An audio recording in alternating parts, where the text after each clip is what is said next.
Hello, you wonderful people, and welcome to another episode of Crime Centric. This being a show where it's about crime dramas that I watch. For today's episode, I'm going to talk about the latest episode of American Rust. A lot of really interesting things went down in this episode, so let's break it down. Well, first and foremost, we're picking up with Dale's situation, obviously after Chuck picks him up. And I think that drive was the most, awkward, yet interesting conversation, just because it is an awkward conversation, yet they're kind of avoiding the big topic. It's just almost so what you been up to? It's the most almost borderline casual conversation, with the context of what they're about to do, what Chuck wants him to do. But I guess that's kind of the point of oh man, we haven't seen each other in basically 10 years, so let's catch up a little bit about the fact, there's also to talk about, and the fact is that they've named it the Brotherhood. I mean, I guess it's not okay. Nothing makes the whole thing okay, but because his cops kind of going outside of the line, but for it to be called a Brotherhood, cop-wise, that, I guess, a Brotherhood, it still has a negative connotation to it, but there's also, outside of a copwood, if anything named it as Brotherhood, make you go, yeah, pick that name? Brotherhood? I don't know. There's a certain connotation to that just doesn't sit right with me. But it's just yeah, you took an oath, you broke your oath, we were there for you, but you weren't there for me. But obviously, learning a little bit more, the fact is that they do have this enough of a rapport that it's so what have you been up to? What's kept you so busy in Buell? It can't be that much crime. It's someone's peddling fentanyl. He's oh, really? You got an idea who it is? It's oh, yeah, it's a pharmacist. Oh, not just some doc. It's actually, it's a good friend. And, the fact is he actually gave Dale some advice on the case, being obviously Dale didn't delve into all the other intricicities. I'm butchering the word. All the complications is what I'm trying to say, but I try to be fancy, and I have yolk on my face now, so haha on me.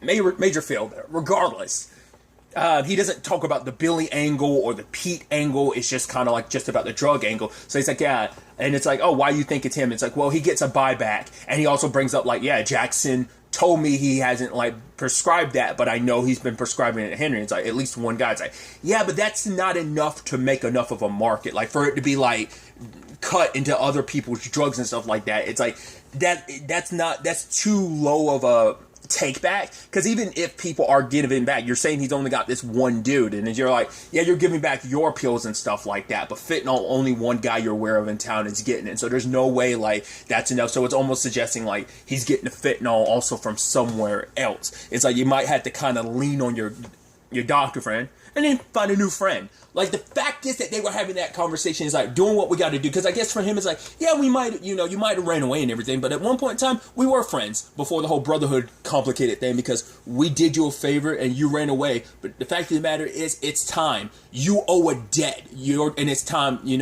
that debt is due now. So he ends up explaining a little bit more about what the particular case that he involves in is, that he wants Dale involved in, and it's that Dale, for Chuck, there was a guy that, it's he was this crackhead, and he ends up spraying, and he's I guess gang tied and related. So a little boy died, some two other rival gang members get hurt, and a little girl gets shot. That little girl is a little older now, but she's in a wheelchair. And so for him, it's the guy ran away from town. He's yeah, do you know about this thing? Yeah, it's probably yeah, it took place after you probably already ran away by then. But then it's oh yeah, there was something. Oh yeah, I think he bumped into them 2 years later. He ran into the little girl and saw her and her mom, and that's what refueled this for him. So he's been looking for Samuel for the past 8 years, and now he finally found him. And it's right, I need you to take care of this, because that mother, she needs justice. We did this for you. It's time for you to pay your part. It's part of you took this oath. There's no backing out now. And obviously Dale doesn't want to, and I'm is Dale going to actually have to do it? So it's nah, let's he's oh man, look at this. This place used to be a bar. Now it's a yoga studio. And it's because they'd had that conversation earlier about kind of Buddhists and stuff. It's you can find some Buddhists. And it's I have no interest in finding any Buddhists. So I was let's go get to a burger, go to a burger place. Then we can go to where you want to go, which seems a little even more we're taking stops. The fact is, it's oh, look at our old haunts a little bit, but it's also like, hey, here's his burger place. Let's fuel up a little bit before you have to go off and kill some guy. It's like, that's weird. But it turns out, no, the burger place is actually where it's like, yeah, the guy, Sam, that's him. So I've been here enough to know, like, obviously no one's going to be around. So it'll be an easy thing to do. Which Dale's kind of like, I don't want to, and it's like, you need to. Like, this has to be done. So Dale's sitting there contemplating everything, and I think hearing Sam talk a little bit more about, difficulties and stuff like that, and like I forgot how they got on the subject of like, oh, he doesn't like something with music, and it was like, oh, guitar, and he's like, no, drums, and I guess it's just like, it's like, I guess he's trying to like, I don't know. I mean, it's just casual conversation, not to be like, I mean, I'm here to basically kill you. So I was wondering like how Dale could find his way out of this, because it's not like you can pretend to kill the guy and get back in the car, because the moment you do, it's like, yeah, let's drive off. But like eventually, Chuck would find out you didn't do it, and you get dragged back here. Because that was even the thing they talked about. Someone else he got mixed up with, not in a bad way, but like a lady friend named Sarah, but she ended up moving to Arizona because it was like too much of a like commute or something like that for them to kind of continue what they were continuing. And he's like, I should have gone with her. And Chuck's like, don't worry about it. I still would have found you when the time came. I would have flown out there if I had to, so. But at the end, Dale walks up on her, and I was like, is he going to actually pull the trigger? And I wasn't sure if... I expected there to be like a pop, him faking to death or something like that, like giving himself enough time to like figure out what to do. But it's like he walks over, goes back in the car. I can't do it. I won't do it. It's like, what? No, you have to. And he's like, no. He's like, and then like they struggle over the gun, and like he pops Dale. And he's like, fine. He goes in there, just out in the open, pops Sam, then looks towards Dale, kills himself. Didn't expect it to turn out that way. I'm like, that went 0 to 60. It's just like, but I guess it's so ingrained in him of like, he's been sitting on this for so long of like, this needs to get done. He's been waiting for this to get done. It took him a long time because even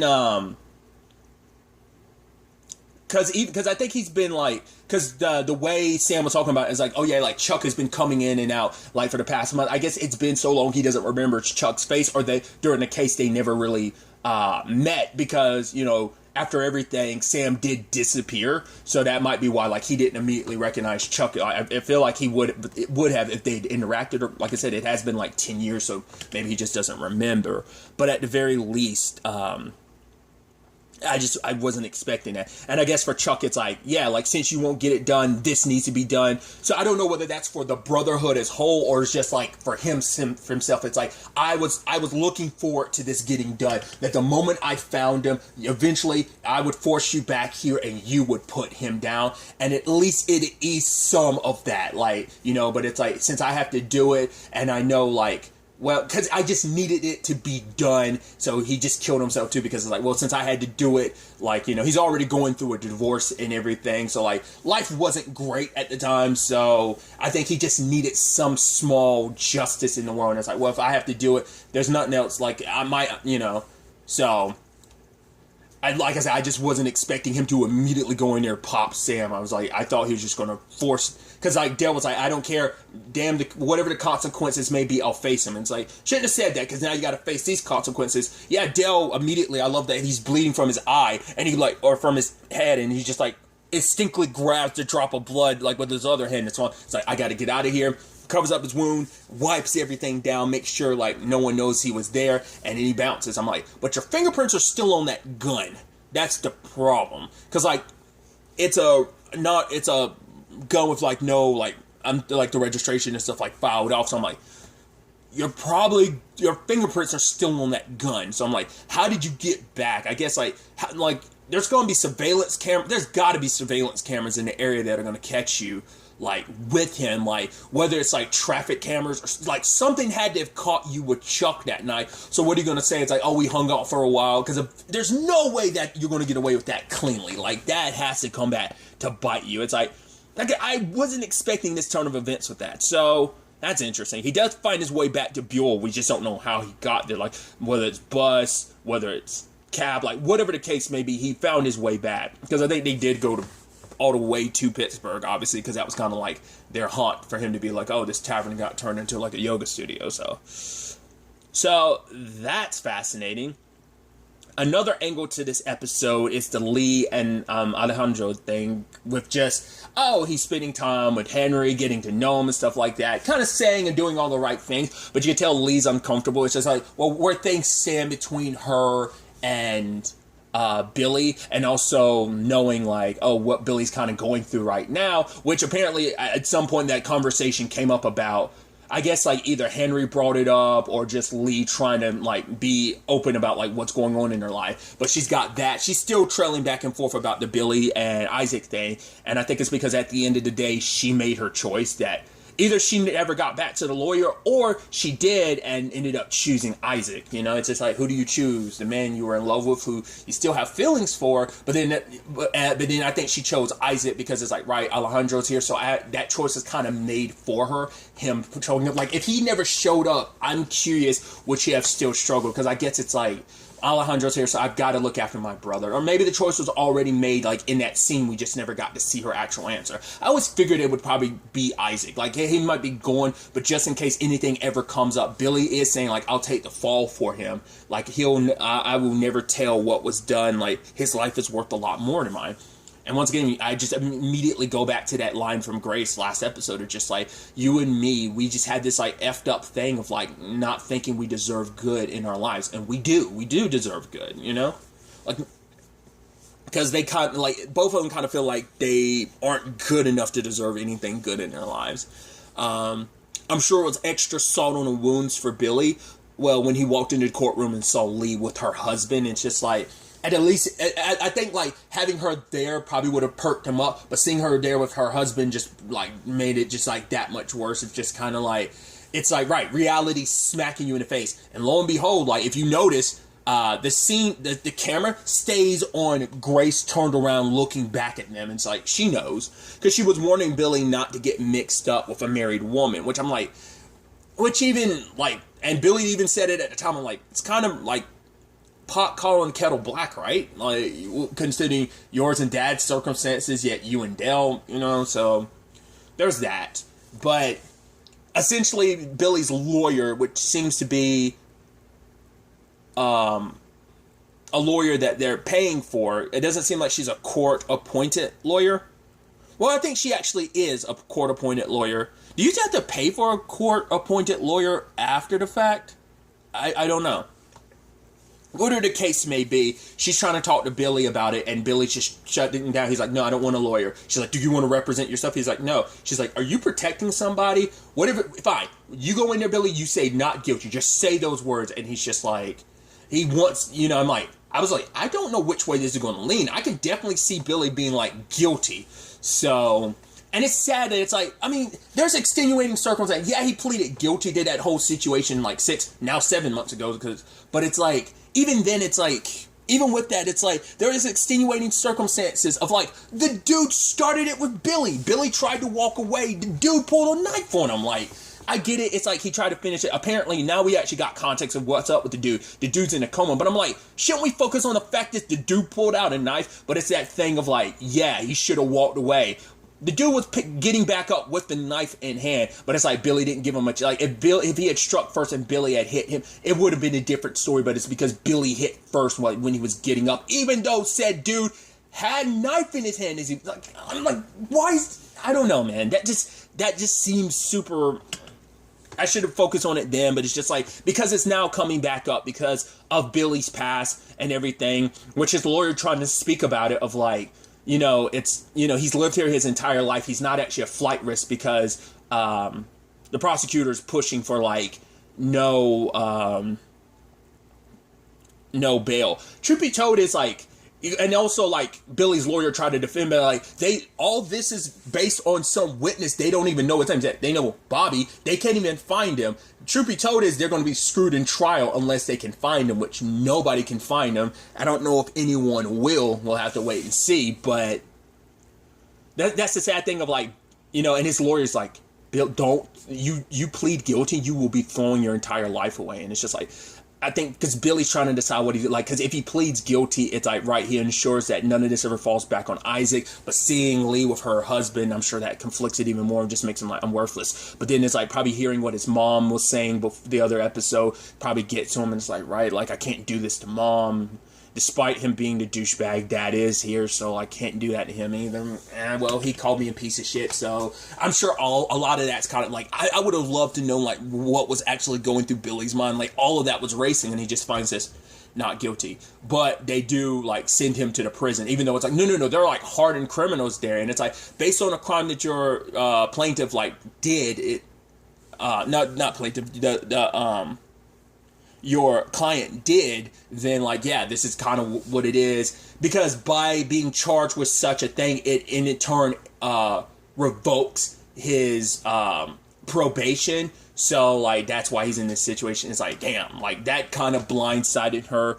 I don't know if she knew, like she just got appointed to the case, so she didn't have time to really look over things. That's the problem, like potentially court-appointed lawyers. They're like only going to be with you a certain amount of time. They've got like bounce between other clients and stuff like that. So her 100% focus wasn't on, like she didn't know, she kind of got thrown this case like last minute. So she was like, yeah, I only got a couple minutes to go look over this, but she was so caught up in talking to Billy, didn't really have time to really look over things. So she probably didn't know like the whole like, oh man, his probation got invoked. So it's like, yeah, well, I mean, I think it came up in the conversation about the probation, so it's like, maybe she just wasn't prepared for that. It's like, damn, like, you know, just keep to yourself, don't, like, you're going to be in the general pot with some actual hardcore felons, which we see Billy, you know, end up there later on. Just kind of sucky, and it's just like, yeah, scary situation to be in, but it's like, I don't know. I don't know if at this point in time he regrets the choice that he made. I mean, to be fair, it's not like all things are, sunshine and rainbows for like Isaac. Isaac's in a pretty like shitty situation himself. I mean, like he was in this complicated situation of like, right, he doesn't have JoJo to help him like run people, you know, like get the money up front and then just like bail. And so like obviously he's just kind of like, he's got the wrench in his pants, like, okay, like he's like, oh, so I get paid up front. The guy's like, no, that's not how it works. Especially because talk about, you know, awkward things with the guy being like, I grew up with farm. He's like, you is like a small town. Animals? Excuse me? Like, you know, cows, blah, blah, blah. He's like, no, it had a cat. Oh, what was his name? The cat? Yeah. Cocoa Puff. Oh, okay. I'm like, this seems like I guess it's just an awkward thing for them. And so he wants Isaac to strip down and stuff. It's like, I'm taking the lead in this. And so Isaac does. I'm like, oh, please don't let this turn into like I was worried this might turn into like a rapey situation, but it didn't. It's still unfortunate Isaac finds himself in this situation, but it's just kind of like, he doesn't have like JoJo to help him. Like, this is, I think, his first time having to actually go through with like what's going on. And so ultimately I also thought was interesting. It's like, oh, what's that? It's like, it's this thing to get into the school. He's like, please don't make me take it off. And he's like, I can live with that. And he's like, I need you to lull. He's like, what? It's like, you mean moo? He's like, I prefer lull. And he's like, get on all fours. I was like, what? And the guy's like, oh, I'm like a little calf. I'm like, it's about to happen. And it's like, it did. And I think probably not the best circumstances to have like some of your first sexual experiences like that.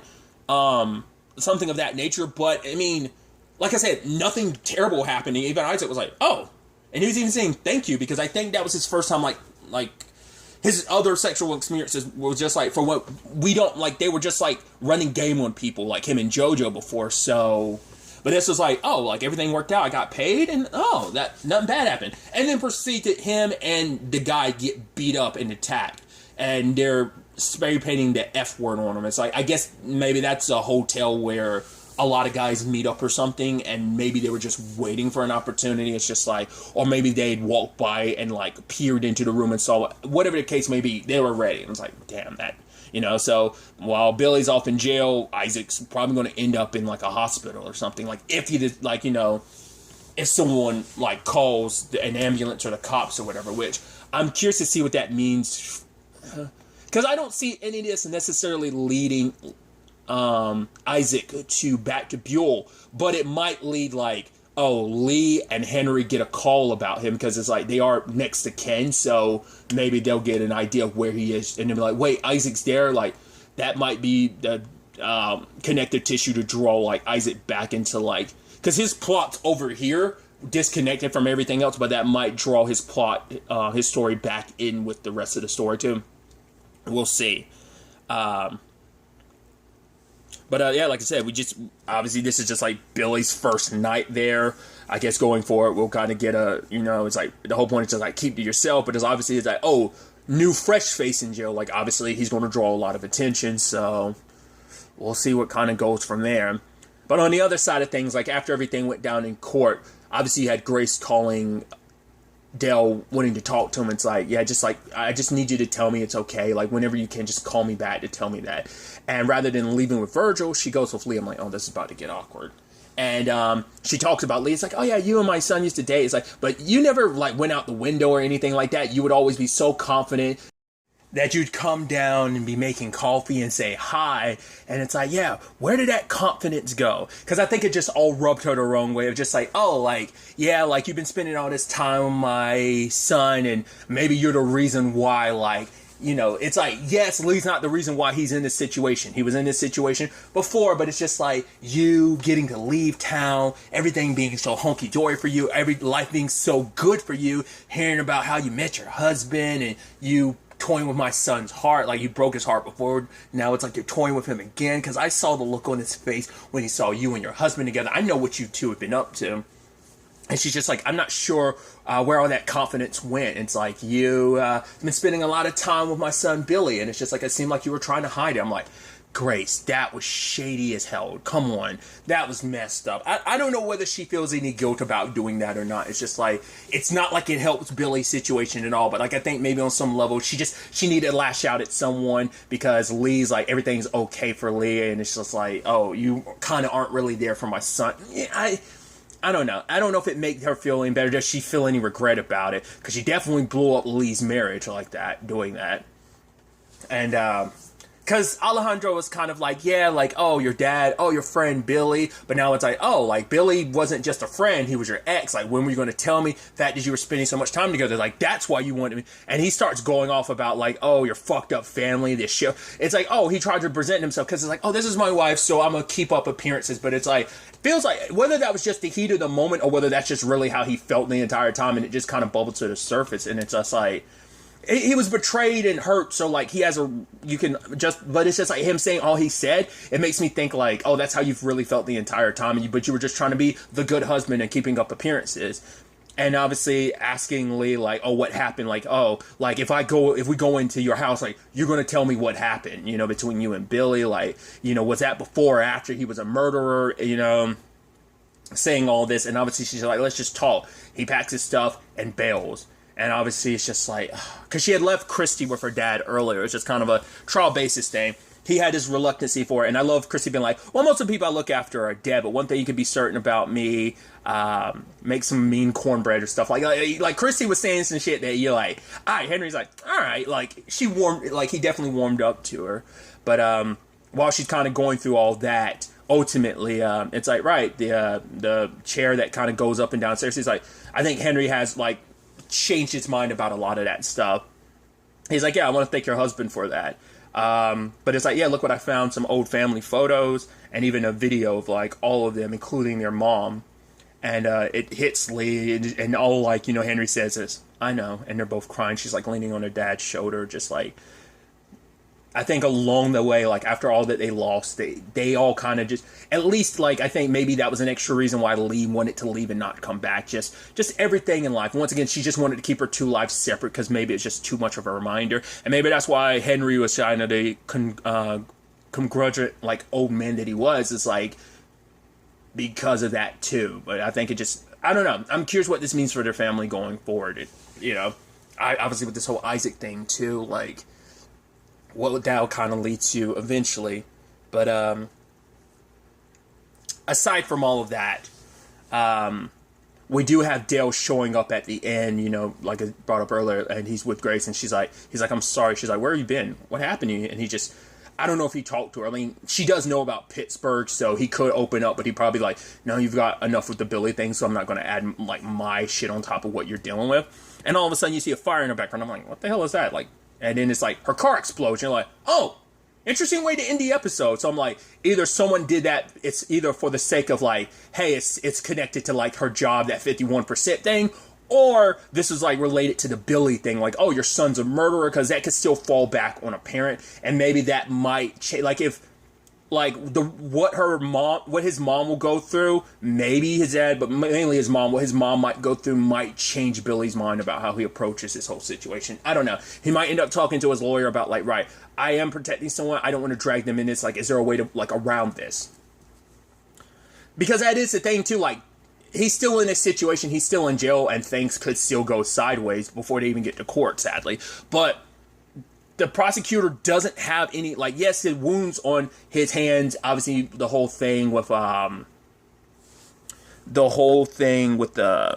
Pete's wounds on his face, yes, but there's no like consistency. That also means like that wrench that he has, is that the same wrench? That's going to be interesting if that's the case. I didn't even think about that. The one he used to, because they never did find the murder weapon. So it's like Isaac still has it. So if he gets brought in, people start questioning. He's literally got the murder weapon on him. So that I didn't even think about that till just now, because it's like, all right, he's got that in his pocket. I was like, isn't that? Huh.